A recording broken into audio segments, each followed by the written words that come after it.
बढ़ते संक्रमण के बीच में कई राज्यों ने फैसला लिया है स्कूल खोलने का, और वहीं जहां स्कूल खुल रहे हैं वहीं स्कूलों से कोविड केसेस बढ़ने के, संक्रमण फैलने के केसेस भी सामने निकल करके आ रहे हैं। तो गाइज इस चीज पे अभी लेटेस्ट अपडेट क्या है, स्कूल खुल रहे हैं नहीं खुल रहे हैं, सितंबर में बंद रहेंगे, ऐसे भी अपडेट्स हैं कई स्कूलों के, कई स्टेट्स के, क्या कुछ है पूरा चीज हम आपको बताएंगे। So welcome back once again to your own channel. मैं हूं आपका Vishal sir, Vishal Kumar Jaiswal. Guys even अभी हम दूसरे एक कॉमन आदमी की अगर हम बात छोड़ भी दें तो इवन डॉक्टर्स के बीच में एक राय नहीं बन पा रही है कि स्कूल्स खोलने चाहिए या नहीं खोलने चाहिए, और पेरेंट्स तो पूरी तरह से कंफ्यूज हैं। ऑब्वियस सी बात है, जब एक्सपर्ट्स, मेडिकल एक्सपर्ट्स, डॉक्टर्स अगर ये कंफ्यूज हैं, हमारे जो पॉलिटिशियंस हैं जो रन कर रहे हैं देश को, अगर वो कंफ्यूज हैं, तो पेरेंट्स, एक आम आदमी की क्या स्थिति होगी जो अपने बच्चे को डर डर के समझ नहीं पा रहा है कि वो भेजे कि ना भेजे। मैं आपको बता दूं गाइस कि एम्स के जो डायरेक्टर हैं, एम्स के डायरेक्टर डॉक्टर रणदीप गुलेरिया,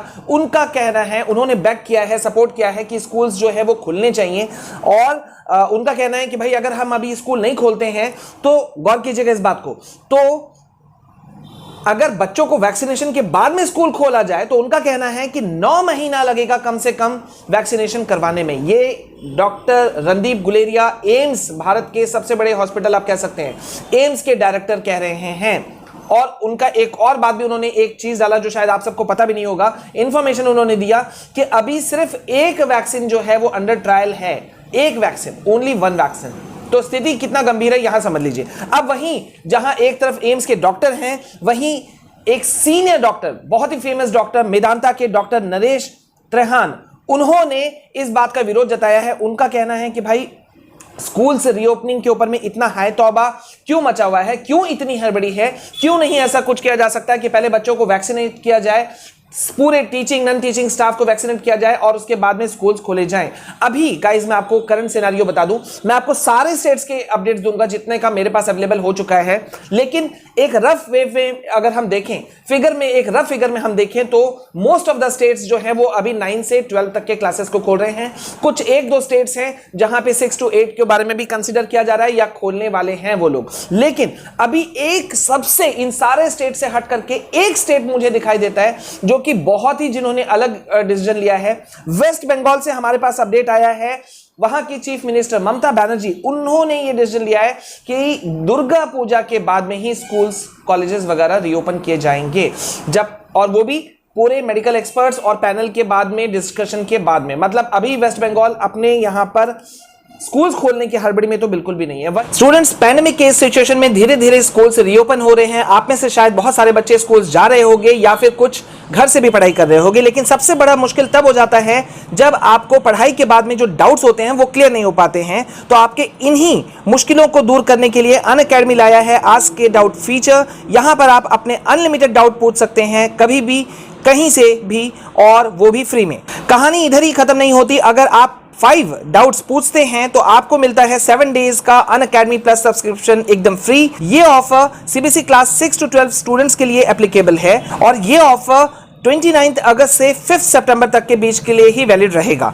तो गाइस, डिस्क्रिप्शन में दिए गए लिंक से तुरंत अनअकैडमी ऐप को डाउनलोड करें और इस unique feature ask a doubt को यूज करने के लिए एंटर कीजिए मेरे कोड विशाल KR को, और अब आप बिल्कुल तैयार हैं। सिर्फ लीजिए एक पिक्चर उस क्वेश्चन को जिसके बारे में आप आंसर जानना चाहते हैं, या आप इसे चुन सकते हैं गैलरी से, क्रॉप कीजिए इस क्वेश्चन को और अपलोड या कीजिए submit. Finally get the solution in your preferred language, Hindi और English, within a fraction of seconds. So don't you think so? It's great. तो जरूर इसे यूज कीजिए। For more details, go to the link in description. वहीं first wave और second wave में जो सबसे ज्यादा सफर हुआ था, जो स्टेट महाराष्ट्र, उनका, वहां के एजुकेशन मिनिस्टर का कहना है, वर्षा गायकवाड़ मैम का, कि भाई अभी वो स्कूल खोलने की स्थिति में बिल्कुल भी नहीं है। अभी उस पे जल्दबाजी में, हड़बड़ी में वो स्कूल्स किसी भी कीमत पे नहीं खोलेंगे। महाराष्ट्र जो है फर्स्ट वेव और सेकंड वेव में वर्स्ट अफेक्टेड स्टेट था। पर डे केसेस 60,000, 65,000, 70,000 केसेस जा रहे थे। हॉस्पिटल्स में पांव रखने की जगह नहीं थी, ऑक्सीजन का ठिकाना नहीं था, मतलब वर्स्ट अफेक्टेड था। नेचुरल है, उनको सोचना भी चाहिए। अब वहीं अगर हम बात करें कि वहां क्या हो रहा है महाराष्ट्र का, तो उनका कहना है, Varsha Gaikwad ma'am, education minister of Maharashtra, उनका कहना है कि एक्सपर्ट पैनल को सेट किया गया है कि वो महाराष्ट्र सरकार को एडवाइस दे और उसके बाद में महाराष्ट्र के चीफ मिनिस्टर से डिस्कशन के बाद ही में इसके बारे में कुछ फैसला लिया जाएगा। वहीं भारत के शिक्षा मंत्री की अगर हम बात करें धर्मेंद्र प्रधान जी की, तो उनका कहना है कि भाई सितंबर तक में हम टीचिंग नॉन टीचिंग स्टाफ को वैक्सीनेट कर देंगे, सितंबर तक में। तो एक बड़ा सवाल है, क्या अभी हड़बड़ाहट में स्कूल्स खोले जाने चाहिए? क्योंकि एक बहुत ही अलार्मिंग सिचुएशन बना 26 अगस्त को, जब मुंबई में सेंट जोसेफ स्कूल को बीएमसी ने सील कर दिया। यह रेजिडेंशियल स्कूल था, सेंट जोसेफ स्कूल, इसको रेजिडेंशियल स्कूल को सील किया गया जब वहां पे 22 लोग जो थे कोविड पॉजिटिव पाए गए, जिसमें से 16 बच्चे थे, 16 वर स्टूडेंट्स। और इन 16 में भी जो थे वो 4 जो स्टूडेंट थे बिलो ऑफ 12 इयर्स, वो 12 साल से कम के थे। अब आप सिचुएशन समझ सकते हो कि क्या सिनेरियो है। स्कूल खुला, हॉस्टल सहित खुला, 22 लोग अफेक्टेड हुए, जिसमें से 16 तो आपके सिर्फ यही थे। तो क्या हम सिचुएशन में हैं 6 लोग कोविड मतलब नॉन टीचिंग स्टाफ रहे होंगे, बीएमसी को सील करना पड़ा। आप समझ सकते हो कि क्या है। वैसे गाइस मैं बता दूं कि अभी तक के इतिहास में स्कूलों की इतिहास अगर हम भारत की करें तो लॉन्गेस्ट, मेरे ख्याल से सिर्फ भारत नहीं, शायद कई सारे जो फॉरेन कंट्रीज हैं वहां भी यही हाल रहा होगा, longest shutdown in the history of schools. 18 महीने से स्कूल्स बंद है, कॉलेजेस बंद है। लेकिन फोर्थ और थर्ड वेव का जो खतरा है वो स्टिल इट इज देयर। अगर हम बात करते हैं कि स्टेट वाइज में आपको कुछ अपडेट दे दूं, महाराष्ट्र अभी खोलने की हड़बड़ी में बिल्कुल नहीं है, राजस्थान, यूपी, एमपी, ठीक है, दिल्ली, इन्होंने फैसला लिया है स्कूल खोलने का और खोल भी चुके हैं। क्लास 9 से 12 इन्होंने खोला है 1 सितंबर से। और दिल्ली की अगर हम बात करें तो वहां क्लास 6 to 8 जो है वो सितंबर 8 से वो खोलने वाले हैं, 8 सितंबर से, ठीक है। कर्नाटक की अगर हम बात करें तो वहां 6 सितंबर से क्लास 6 to 8 को खोला जाएगा। वेस्ट बंगाल का मैंने आपको बता दिया, वहां के चीफ मिनिस्टर ने साफ रिफ्यूज कर दिया है, सिचुएशन देख के वो करेंगी फैसला। लेह, वहां पे 6 सितंबर से खुल रहा है क्लास 6 to 8, ठीक है। जबकि अगर हम अब यहां पे मैं आपको थोड़ा सा रोक रहा हूं और यहां पे मैं आपको कुछ एक चीज याद दिला दूं, पिछले फर्स्ट और सेकंड वेव में सबसे टॉप मोस्ट स्टेट कौन सा था? महाराष्ट्र। लेकिन इस वक्त क्या हम करंट सिचुएशन बात करें, सिनेरियो बात करें, तो केरला का सिनेरियो इस वक्त सबसे वर्स्ट अफेक्टेड है। 30,000, 35,000, 40,000 प्लस केसेस निकल रहे हैं पर डे, कोविड के केसेस। और मैंने आपको कल अपडेट दिया था कि एक लंबी संख्या हमें मिली है जो कि जहां पर मतलब बच्चे जो केरल से रिटर्न हुए थे वो अफेक्टेड पाए गए, ठीक है। यहां पे देखिए मैं आपको बता दूं कि केरल के चीफ मिनिस्टर जो हैं मिस्टर पिनाराई विजयन, वहां पे भी फैसला चल रहा है कि क्या करना है नहीं करना है, अभी still it is confusion over there. Telangana में एक बड़ा चीज हुआ है, वहां पेरेंट्स के ग्रुप ने ऑनलाइन पिटीशन पे साइन किया। सरकार का फैसला था कि भाई स्कूल खोल दिया जाए और ऑफलाइन क्लासेस एकदम बंद कर दिया जाए।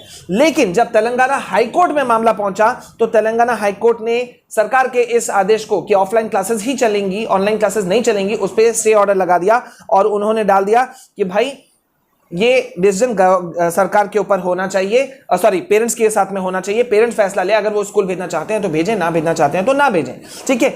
अब यहां पे तमिलनाडु 1 सितंबर से खोल चुका है क्लास 9 to 12, पुडुचेरी भी 1 सितंबर से और आसाम भी 1 सितंबर से। लेकिन आसाम में अभी सिर्फ 9 to 12 खुला है, क्लास 9 नहीं खुला है। अब यहां पे एक चीज देखिए, मैं कुछ बता दूं, जब से स्कूल खोले हैं पंजाब वगैरह बहुत सारे में, तो क्या केसेस में उछाल आया है, मैं आपको एक हल्का सा ग्लिम्स दे रहा हूं। पंजाब में पॉजिटिव केसेस बढ़ गए 9.6% से भी ज्यादा, 9.6 जब से स्कूल कॉलेजेस खुले। वहीं अगर हम बिहार, एमपी, गुजरात, छत्तीसगढ़ की अगर हम बात करें तो स्कूल खुलने के बाद से 2 से 3% की वहां बढ़ोतरी देखी गई है। ये मैं नहीं कह रहा हूं, ये डेटा फिगर कह रहा है। अब ये बड़ा सवाल है कि सरकार इस पे एक राष्ट्रीय नीति क्यों नहीं बनाती, ऑनलाइन क्लासेस को हम इतना स्ट्रांग क्यों नहीं कर सकते कि भाई अगर ऐसा सिचुएशन है तो हम कुछ उसके लिए हम कर सकें। या ऑफलाइन क्लासेस भी अगर है तो वेल एंड गुड, बिल्कुल हो सकता है, लेकिन उसके लिए प्रॉपर इंतजाम हो। सिर्फ स्कूलों के ऊपर जिम्मेदारी डालने से नहीं होगा। क्या सरकार देख रही है कि स्कूलों को भी वो चीजें प्रोवाइड करवाई जाएं जो चीजें इसके लिए खास तौर पे जरूरी है? आपका व्यूज क्या है, आप मुझे जरूर बताइएगा कमेंट सेक्शन में। स्कूल खोले जाने चाहिए या नहीं जाने चाहिए, या अक्टूबर से? वैसे मैं आपको बता दूं, अभी दिल्ली की अगर स्थिति है, जो दिल्ली है भारत की राजधानी, दिल कहा जाता है भारत का, वहां मोस्ट ऑफ द स्कूल्स जो हैं अभी भी डायलेमा में है, कंफ्यूजन स्थिति में है और अक्टूबर से खोलने के मूड में भी है। जहां स्कूल्स खुले भी हैं वहां पे भी अटेंडेंस अभी खास नहीं है। देखते हैं क्या कुछ होता है, हम आपको इसमें और लेटेस्ट अपडेट देंगे, ठीक है। तो बने रहिए मेरे साथ में। चैनल को अब तक आपने सब्सक्राइब नहीं किया है तो YouTube के सबसे ऑथेंटिक चैनल को आपको सब्सक्राइब तुरंत करना चाहिए, क्योंकि यहां हम सिर्फ आपको अपडेट्स नहीं देते हैं, क्लास 9 से लेकर 12 तक की हमने जिम्मेदारी हर साल उठाई है, इस साल भी हम उठा रहे हैं। हमारे दोनों ऑफिशियल चैनल्स फॉर स्टडीज और विशाल कुमार जायसवाल, ये दोनों चैनल आप सबके लिए लगे हुए हैं। आपको फ्री ऑफ कॉस्ट, बिना 1 रुपए लिए आपको नोट्स दिया जाएगा, टर्म 1 टर्म 2 एग्जाम सबके लिए, क्लास 9 से 12 के सारे क्लासेस, सारे सब्जेक्ट्स, सभी चीज के नोट्स आपको मिलेंगे। तो यार एकदम जल्दी से चैनल को सब्सक्राइब कीजिए। बने रहिए मेरे साथ में, मिलते हैं नेक्स्ट वीडियो में। जय हिंद, जय भारत।